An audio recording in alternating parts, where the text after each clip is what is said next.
जून के पहले हफ्ते में वक़्फ़ घेराव करने जा रहा हूं और गनी साहब को तो मैं सुकून से बैठने नहीं दूंगा। ये मैं आपको डंके के चोट पे कह रहा हूं कि ये बैठने नहीं दूंगा। फिर सुनने में आया कि उनको फिर चेयरमैन बनाया गया है। प्रॉपर्टी है जो आपके नज़र में है? कम से कम 70 से 80 प्रॉपर्टी हैं, लेकिन ये बहुत बड़ा घोटाला है और ये सिर्फ एक घोटाला नहीं है, वक़्फ़ का ये हज़ारों करोड़ रुपए का घोटाला है। वक़्फ़ ने ये ऑर्डर किया था कि इस काम को बंद किया जाए। जब मुतवल्ली ने कंप्लेन किया था, तो जब मुतवल्ली ने कंप्लेन किया और वक़्फ़ ने बनियापुकुर थाना को ये नोटिस किया कि काम को बंद किया जाए, ये 2000 वेस्ट बंगाल प्रदेश कांग्रेस माइनॉरिटी सेल के चेयरमैन शमीम अख्तर ने एक बार फिर मगरबी बंगाल वक्फ बोर्ड के खिलाफ मोर्चा खोल दिया है।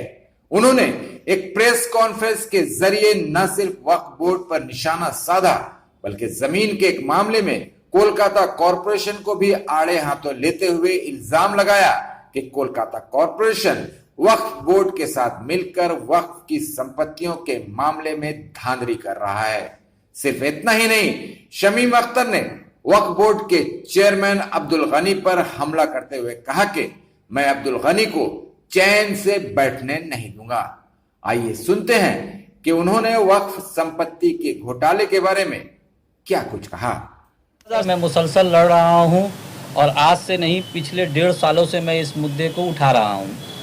मैं मार्च के महीने में 19 मार्च को मैं एक प्रेस कॉन्फ्रेंस बुलाई थी मैंने प्रदेश कांग्रेस के ऑफिस में, दफ्तर में जो नीचे में है।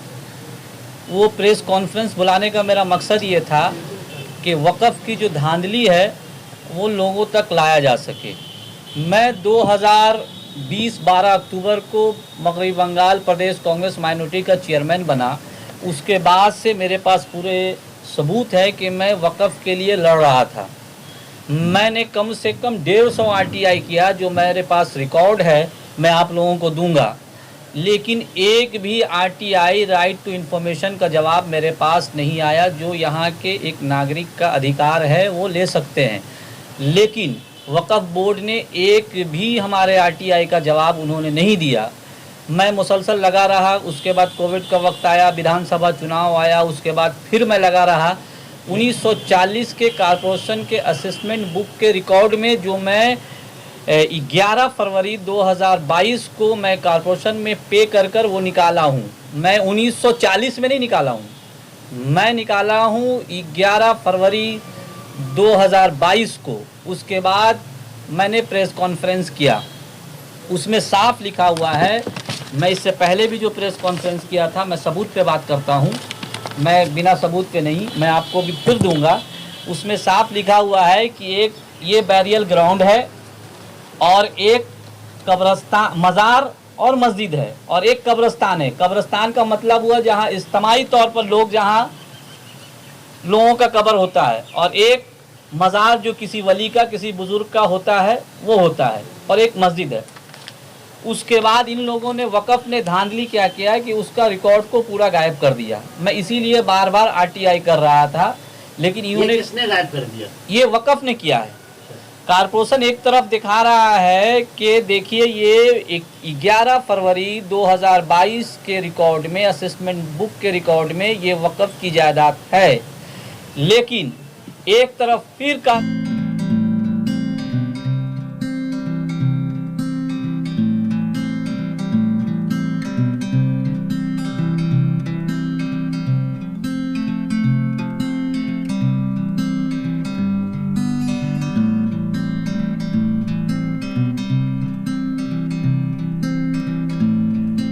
कॉरपोरेशन, ये एक प्रयास मार्चेंट बोल के है, उसके नाम से टैक्स बिल है।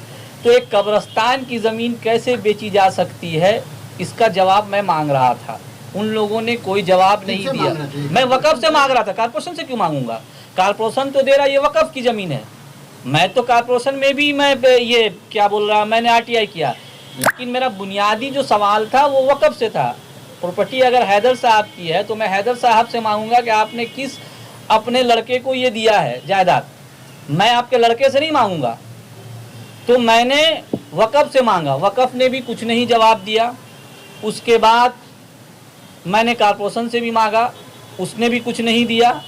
लेकिन रिकॉर्ड कॉरपोरेशन के रिकॉर्ड में है, आप भी जाकर निकाल सकते हैं। भले ये लोग इधर 2 नंबरी कुछ किए होंगे, रिकॉर्ड को गायब, क्योंकि ये खेला बहुत लंबा है। ये खेला बहुत लंबा, ये सिर्फ एक प्रॉपर्टी है, ये एक जायदाद का मामला नहीं है। मैं पहले दिन से बोल रहा हूँ कि यहाँ बहुत सारे घपले हुए हैं और बहुत सारा घोटाला वक़्फ़ का हुआ है। वो गनी साहब के टाइम में ज़्यादा हुआ है और गनी साहब के कोई इर्द गिर्द कुछ लोग हैं, वो लोग कर रहे हैं, लेकिन की पूरी जानकारी है। और ऊपर के जो तृणमूल के लीडर है, मैं उनका नाम इसलिए भी नहीं लूँगा कि उनका सबूत मेरे पास नहीं है, मैं कोई कच्ची बात नहीं करूँगा, लेकिन सबूत मेरे पास बहुत जल्दी आएंगे। बहुत बड़े बड़े नाम और बहुत बड़े बड़े मछली इस जाल में फंसने वाले हैं। जब सबूत नहीं है तो फिर तृणमूल कांग्रेस का नाम क्यों ले रहे हैं? भाई मैंने गनी साहब को किसने बैठाला, गनी साहब को किसने बैठाला? और ये हम नहीं, ये आप जावेद भाई कहीं पर भी अगर आप जाए वक़्फ़ में तो आपको मालूम चल जाएगा पहला दिन से कि यहाँ क्या घोटाला है। आप जैसे ही किसी जायदाद के बारे में, किसी प्रॉपर्टी, वक़्फ़ की प्रॉपर्टी के बारे में आप राइट टू इन्फॉर्मेशन के तहत इन्फॉर्मेशन मांगेंगे, उन लोगों का चेहरा का रंग बदल जाता है। तो लोग तो समझदार हैं, बेवकूफ़ नहीं है। कॉर्पोरेशन भी इसमें मुलौस है? बिल्कुल है। अगर कॉर्पोरेशन इसमें नहीं होती इन्वॉल्व तो कैसे इतना बड़ा ये G+19 का ये प्लान मिल जाता?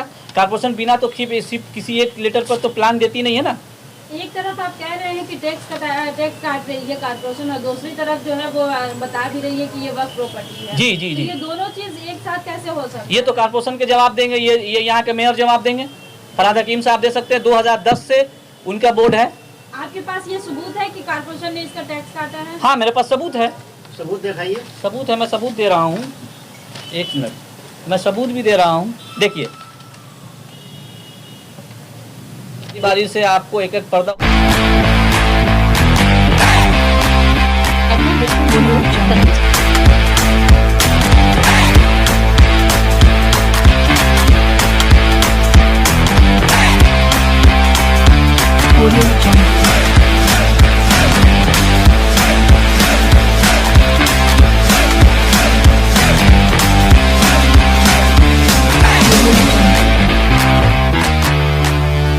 उठा रहा हूँ इस केस के पहलू से, मैं आपको बारी बारी से बता रहा हूँ।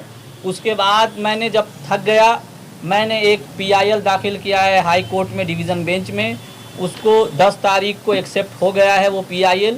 14 तारीख को अगली उसकी हेयरिंग है। तो इस कानूनी मसले पर मैं ज़्यादा बात नहीं करूंगा, लेकिन इसके इर्द गिर्द जो मसले हैं उस पर बात करूंगा। और जो मैंने हाई कोर्ट में हमारे वकील ने जो सबूत दिए हैं, तो मुझे ये उम्मीद है और कि हक पर फैसला आएगा, और जो फैसला आएगा वो कब्रिस्तान पर होगा, क्योंकि ये कब्रिस्तान की ज़मीन है। हमारे आबा व अजदाद ने अपने आने वाले नस्लों के लिए ये वक़्फ़ किया था, लेकिन ये लोग इसमें धांधली कर कर ये बेच रहे हैं। मैं फिर कह रहा हूँ कि गनी साहब इसमें पूरी तरह से इन्वॉल्व हैं, और गनी साहब के साथ साथ कुछ बड़े लोग, बड़े नेता भी इसमें हैं। अगर नहीं है तो गनी साहब से क्यों नहीं सवाल उठाया जा रहा है? ये हाई कोर्ट में जब मामला उठा है तो ये कोई छोटी चीज़ नहीं है। ये उनकी निगरानी में आनी चाहिए थी कि गनी साहब ये क्या हो रहा है, ये क्या मामला है। मैं हाई कोर्ट गया, हाई कोर्ट तो ऐसे नहीं ले लेगा ना कोई PIL। मैंने सबूत दिया है, उसके बाद उसने सुनवाई के लिए डिवीज़न बेंच ने लिया है। 19 पार्टी हैं, जिसमें सेंट्रल वक्फ बोर्ड से लेकर बनियापुकुर थाने तक, और बनियापुकुर थाने को भी एक ऑर्डर हुआ था, मैं उसका कॉपी दे दूंगा। उसको वक्फ ने ये ऑर्डर किया था कि इस काम को बंद किया जाए। जब मुतवल्ली ने कंप्लेन किया था, तो जब मुतवल्ली ने कंप्लेन किया और वक़्फ़ ने बनियापुकुर थाना को ये नोटिस किया कि काम को बंद किया जाए, ये 2000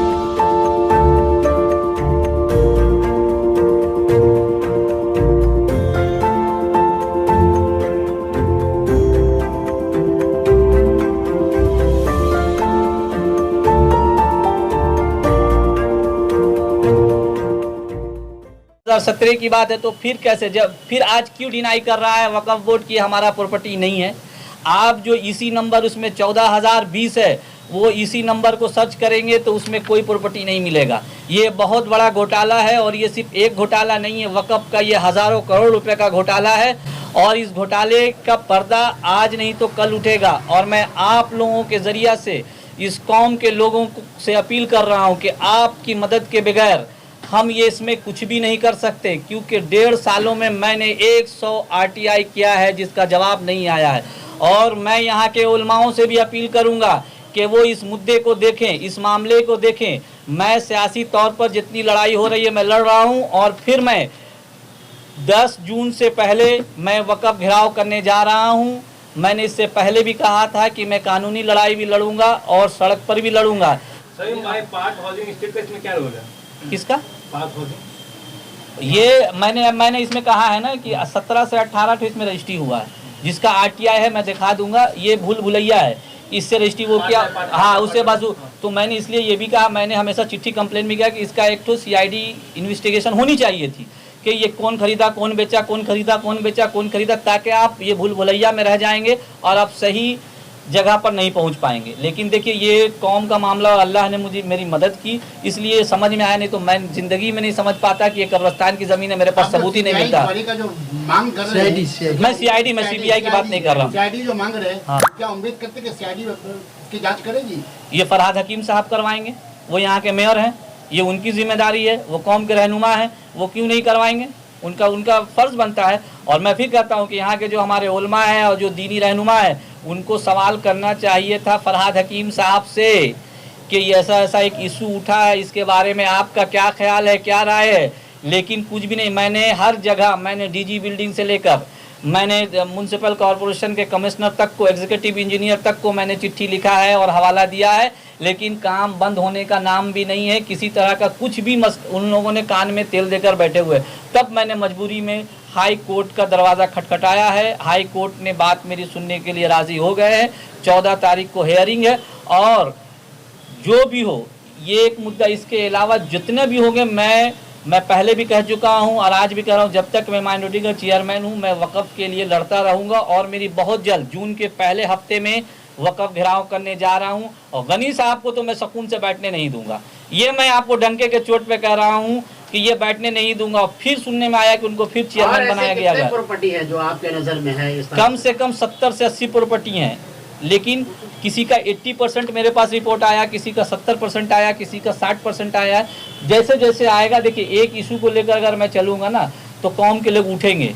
तो हर इशू, हर प्रॉपर्टी जहाँ उन लोगों को समझ में आ रहा है, आप ही बताएं नहीं कि कौन ऐसे मोहल्ले में वक़्फ़ की जायदाद नहीं है जहाँ धांधली नहीं है लेकिन सबूत नहीं है।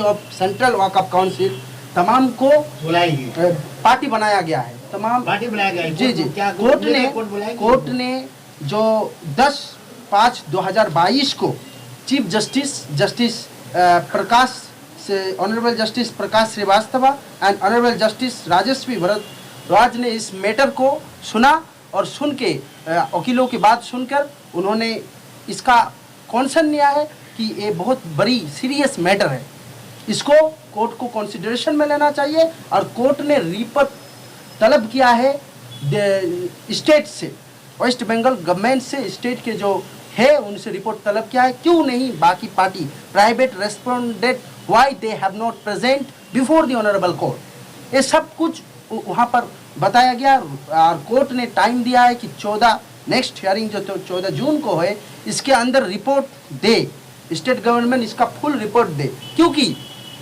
जो बरियल ग्राउंड है, जो वक़्फ़ की प्रॉपर्टी है, कभी ट्रांसफ़र हो नहीं सकता। मतलब इसमें बहुत घपला है। जो कोर्ट इसकी सुनवाई नेक्स्ट में सुनवाई करके, पहले तो चीफ जस्टिस ने इसको सीरियस लिया है। ये सबसे बड़ी बात होती है कि जो कोर्ट इसलिए सीरियस लिया है क्योंकि सभी सबूत जो है हम लोगों के पास, हमारी चेयरमैन के पास, वो सबूत बड़ा पक्का है